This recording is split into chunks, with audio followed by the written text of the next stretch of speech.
Hi, it's Loren Lockman from the Tanglewood Wellness Center in Costa Rica, and I'm here today to respond to a video that was posted recently by Harley, also known as Durianrider. It was a video talking about people dying from fasting or associated with fasting retreats in Costa Rica and Panama. So let me first of all address my experience with this. I have been fasting people now full-time, running a full-time fasting center for coming up on 18 years. We have worked with thousands of people. So far we had one death that resulted not from fasting, but while fasting we had a woman go into cardiac arrest, and the situation was very simple. She was a type 1 diabetic who understood the risks of fasting with diabetes, but wanted to do something because medicine wasn't helping her. We gave her the opportunity to do that in a controlled setting and with guidance. And she freaked out and overdosed on insulin, put her into cardiac arrest. That's not what killed her, though. According to a doctor at the hospital and several other doctors that I've spoken with since, she died as a result of mismanagement by the hospital. Now, the Medical Board of Maryland used this as an opportunity to try to crucify Tanglewood and put us out of business. That's something they've been trying to do for several years, because needless to say, the last thing medicine wants is someone who's actually helping people get well. When they had been unsuccessful in their attempt to put us out of business before this, they seized this opportunity. They charged myself and a practitioner working with me with practicing medicine without a license, even though we were doing none of the things that their own law said constituted practicing medicine. Ultimately, they said it didn't matter whether we were doing those things or not, that if people came to Tanglewood and got well, clearly we were practicing medicine. You know, I had one of those moments later where I realized what I should have said. If I'd had my wits about me, I would have said to them, it seems to me that if people come to me and get well, then I'm clearly not practicing medicine. Let me point out that there were never any criminal or civil charges suggesting wrongful death or anything else, because there wasn't any evidence of that. We simply had provided this young woman with an opportunity to fast, and people take responsibility for themselves, or they need to. We let her know what the risks were and that it was possible that her blood sugar would go up. We did not encourage her to respond to that the way that she did. And of course, you know, tragic occurrence, but pretty unusual, pretty uncommon, and the only death that we've had that was in any way related to fasting. We had a young man in Panama who drowned after successfully completing his fast, and we had a young man died. He successfully completed a 30-day fast. He completed 11 of 12 days of supervised refeeding. On his 11th day, he refused to eat and decided to leave the center, and there's really not much we could do about that. I wound up personally driving him to the closest hotel where he spent the night. The following morning, I drove back there with one of my interns because I realized there was no food anywhere nearby. I brought him a box of food, a watermelon, a papaya, a pineapple, some bananas, so he could choose what he wanted. And we found him marble floor, having fallen down the stairs and cracked his head open. He would have survived, except that he was Jehovah's Witness and his wife refused to allow for a blood transfusion, even after being told that he would likely die without one. There are haters out there who would like to say that this was somehow my fault of fasting. It wasn't. No suggestion of charges being filed. That's been my experience with running a full-time fasting center for nearly 18 years. This video, Graham's experience, I can't speak for. I do know Doug has a history of having some issues. I don't know that he's paying enough attention. I'm not sure if he really understands what needs to happen. And I would suggest that the fact that he's fasting 25 or 30 people at one time, it would be very difficult for anybody to handle that without experienced help. He doesn't have any experienced help. He's got interns who have paid to be there, who don't know anything about fasting, who are assisting him, and it's just too much for one person to handle. I would never take that many people on. The largest center was 18 beds. That was a lot. In Panama we had 14, we currently have 12. We will probably go to 14, but I can't see ever fasting more than 14 or 15 people at one time, because I know that that's a full-time job, and I want to be sure that I have the energy and ability to meet everybody's needs as well as possible. If I'm trying to fast 25 or 30 people, there's no way I could stay on top of what's going on for each person. I would never attempt. Durianrider said that people go crazy and wind up in mental wards. I don't know about that. I've never seen that happen. I've fasted a lot of people over the last 18 years. This is not something that we see. However, I will point out, I have a friend named Dr. Margaret Paul, who is an eminent psychologist, and Dr. Paul has said to me, only 20% of the population is walking around with a serious personality disorder. You may be interacting with these people every single day. You never realize the degree to which they're disturbed until you spend 4 to 6 weeks with them. You certainly can see who these people are. If those people show up here in their numbers relative to the population, that would be 20%. That means I've probably worked with between 400 and 500 of those people over the years. And I don't know that I could identify that many of them, but I've certainly identified 15 or 20 of them. And there's some people with some real serious issues. Fasting doesn't make people crazy. What it does do is eliminate the ways that they may be covering that up. It exposes what's already there in much the same way that having a YouTube channel doesn't make one an asshole. But if one is an asshole, then you can see that through their videos. Fasting doesn't make somebody crazy, but if they're already crazy, it's going to become apparent in a way it probably wasn't apparent before. Next point was that fasting retreats are all about the coin.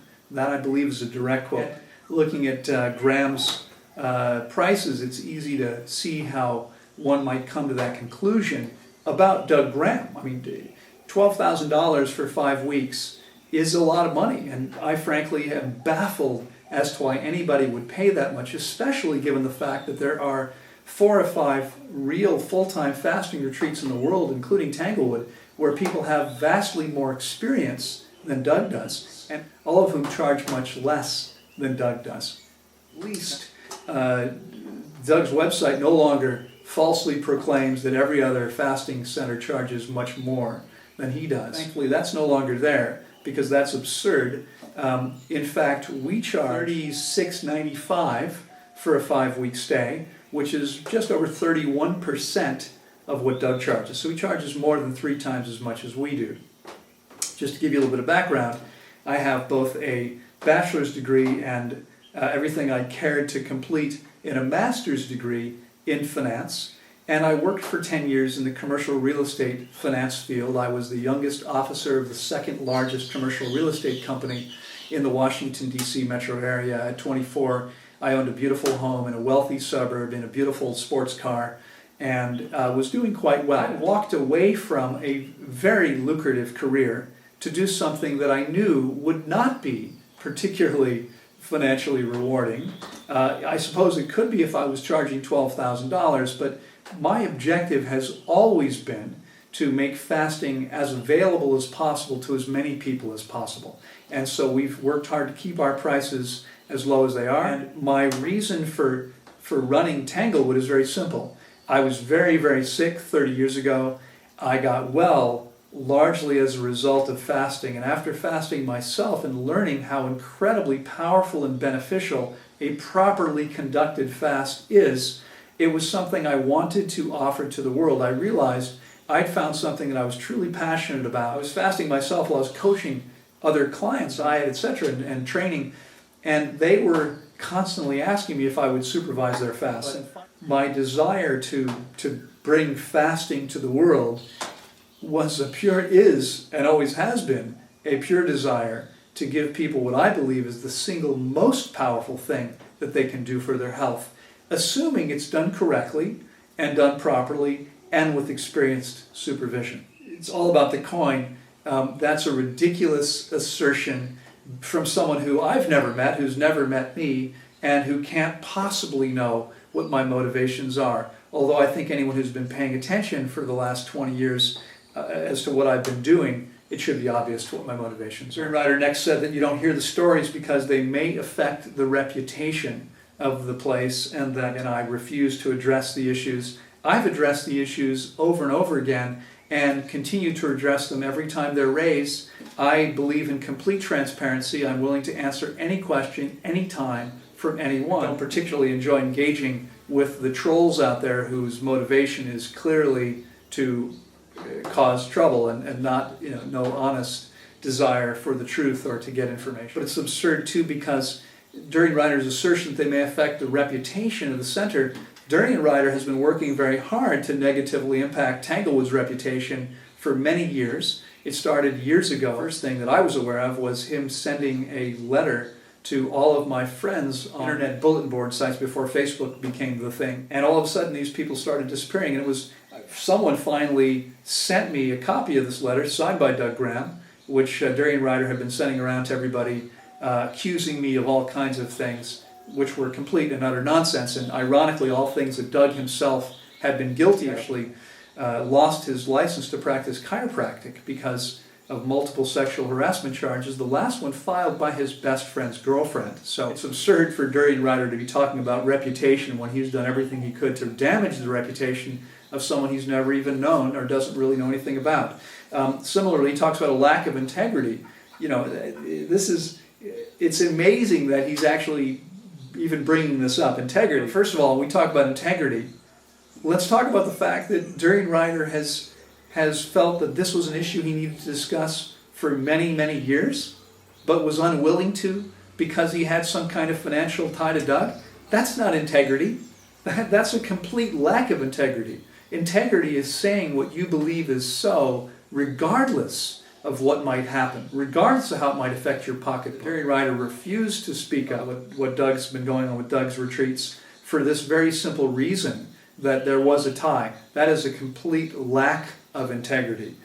Similarly, you know, Durianrider is talking about wanting more transparency and objectivity and integrity, when in fact Durianrider has always suppressed any viewpoint that disagrees with his own. So 30 bananas a day for many, many years. If you talked about eating cooked food, they booted you off the site or deleted your comments. Similarly, David, every time a client or anybody spoke up to defend Tanglewood and myself, their comments were deleted and they were often booted off the site.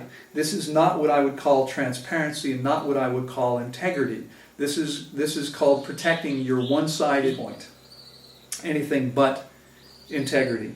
And in fact, this is still happening. This hasn't changed. On the very video that I'm responding to here, a comment showed up to defend. He said, he himself had for 40 years been a practitioner in the health field, 40 years of experience, and has watched all my videos, and that everything I've ever said is based on logic or science, attempting to defend me. Next morning I got online and went to respond to that, to thank Bruce for his comment.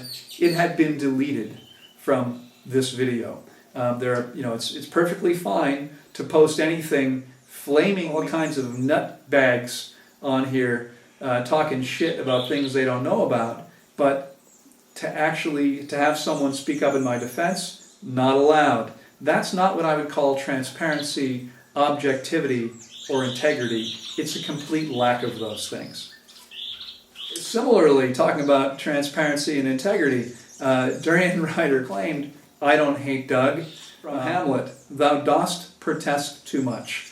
It was unnecessary to say anything at all. The very fact that Durianrider felt the need to bring up that he didn't hate Doug suggests pretty strongly that in fact he does, that the motivation for posting this video is clearly because he felt dissed by Doug, probably over what happened with Woodstock, and was disappointed that Doug didn't stand up for him and support him. Frankly, I've known Doug for 20 years now. I'm surprised it took you 7 or 8 years to figure out Doug's nature. Clearly went up in an effort to damage Doug and myself, and might as well cop to that, because that's actually what you're doing. Well, the good news is Durianrider did say something that was true and accurate. He said that fasting would be safer with medical testing, and I completely agree with that. However, let me point out that safer is not always better. Now that may seem strange, but obviously everyone wants to be safe. If you want to be completely safe, you can go fast at the True North Health Center in California. They will keep you safe. How will they do that? Well, they will end your fast at the first sign of anything outside of normal medical ranges. Unfortunately, doing so virtually guarantees that you will not heal from certain conditions. I've worked with people who fasted at True North, and when their blood sugar moved too far outside of normal range, their fast was broken. Well, I have lots of experience fasting people. We check blood sugar all the time, where blood sugar is far outside the normal range, and not only are people perfectly fine, but they're much better off for being able to go through the process and allowing the body to do what it needs to do. There are many similar examples. Recently, I was posted about someone who was fasting at True North, and they had thyroid hormone levels that were too low, and their fast was broken, and they were put on medication by the doctor on staff. We have a long history of success fasting people with all kinds of thyroid problems and healing their thyroid issues. You know, I'm completely transparent, and I'm very clear, and I'll tell you here what I've said over and over again. Medicine is largely nonsense. It's about suppressing symptoms. It doesn't heal people, and it simply prevents the body from healing. Every time we treat acute crises, acute symptoms, we're actually creating chronic disease. And so Tanglewood is very clear about this. We are an alternative for those people who don't want medical intervention, who don't want medical oversight. We do, when necessary, we can get blood tests and have done so. But frankly, if someone is paying attention and actually knows how to look for what's happening with someone fasting, there's no need for those tests most of the time. Hyponatremia. The only time I've seen it happen is when someone wasn't taking their thyroid hormones and they didn't have a thyroid gland. That's the only time it's happened. But understanding what that looks like means we don't have to be blood testing for that. We simply have to be paying attention. Again, I can't speak for Doug Graham. I don't know how much attention he's paying, but I pay close attention to my clients here because I'm completely committed to helping people maximize their health and vitality. And I believe firmly with all my heart that fasting is simply the best way to do that if it's done properly. And if it's done properly, it is absolutely safe 99.9% of the time. Is it possible something could come up? Yes, it is. And in that case, we get them to the hospital. We don't deal with it. We're not in the medicine business. If someone needs medical intervention is necessary. I don't think we should be attacking someone for taking someone to the hospital if that's what needs to happen. I make it clear that anything is possible and that we're here as a path for those people who are committed to creating the highest levels of health and understand that it's never going to happen through conventional medicine. Okay, the next point was that people who fast always gain weight after fasting.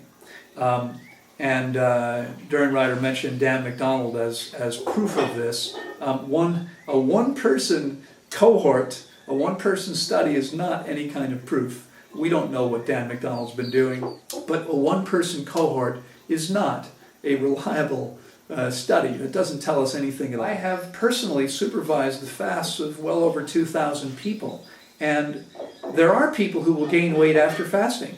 Namely, those people who are underweight when they complete their fast. Those people will indeed gain weight every time. Their weight will come back. They will be perfectly fine if they follow some simple coaching and do what makes sense and is intelligent.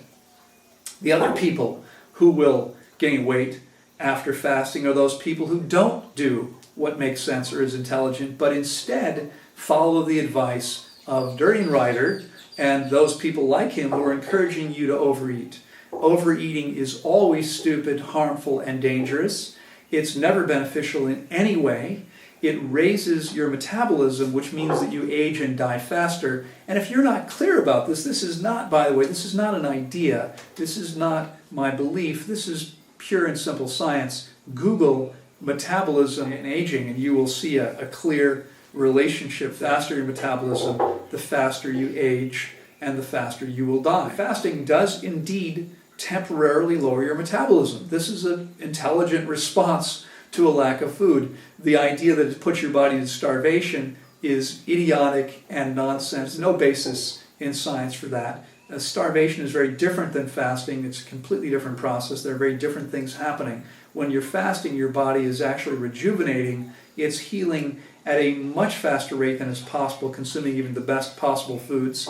And we have fasted numerous people who had been eating an optimal raw vegan diet for 10 plus years on various occasions and still saw amazing cleansing and healing happening. That's because fasting is probably 1,000 times more powerful than eating the best diet to allow the body to cleanse and heal. So yes, people will gain weight after they fast if they either need to or they overeat, as many people do. The people who follow my simple recommendations after the fast never gain weight, and I'm a pretty good example because I fasted numerous times. Anyone who follows an intelligent protocol does not gain weight after fasting, and I've worked with thousands of people. Durianrider gives you one example and expects you to believe that his absurd notion is true. It's not. The next thing, Durianrider made his personal conclusions that we should never fast because fasting ruins your metabolism, it slows your metabolism. He F's it up was the word he used. I mean, it does slow your metabolism, that's absolutely true, but this is nonsense. Science is very clear that a faster metabolism means faster death, that when we lower our metabolism, we live longer and we are healthier. And so, now, we don't want to make it as low as possible, that's not the point. And the point isn't to starve ourselves, the point isn't to try to bring the metabolism to the lowest possible point. The point is to simply allow the body to become as efficient as possible. In doing so, we need less food. So I'm physically active, I'm fit and strong, and I consume between 1,000 and 1,500 calories a day. It varies from day to day. On days where I have durian, it might be more than that, but it's typically around 1,200 calories a day. And I've been doing that for well over 20 years. And everything says, based on my muscle mass and body composition, I should be consuming close to 3,000 calories a day. I sometimes eat half that many, but rarely. So, this is nonsense that fasting ruins your metabolism. It lowers your metabolism, but this is an absolutely beneficial thing if handled properly. Durianrider also says that he doesn't see anyone benefiting from fasting except the people who charge $12,000 for a fast. This is not only nonsense, it's a lie, because there have been many people who have posted on this video, on other videos, on 30 bananas a day, people he knows personally. I know that because I know them and they know him, and they've told me he knows what they've done. And they have gotten tremendous benefit from fasting. And yet Durianrider pretends that no one benefits from fasting except those people charging a lot of money. The fact is that fasting is nature's way of allowing the organism to cleanse and heal itself. Every organism on the planet fasts when sick enough or badly enough injured. And the fact is that fasting has been lost to our culture. Very few people understand it, but that doesn't mean that it's not beneficial to us. In fact, it is probably the single most beneficial thing that people can do. Now, fasting is not enough. It's a reset, so it allows the body to cleanse and heal. But does it mean that we're going to be healthy forever? Absolutely not. It depends on the choices we make afterward. Don't continue to maintain an amazingly high level of health unless we continue to make excellent choices after the fast. So, Durianrider pretends integrity, and this is a lie. This is an absolute lie. The fact is that anybody who fasts long enough and properly with experienced supervision will benefit, and I guarantee clients the highest level of health they've ever experienced if they follow my simple coaching.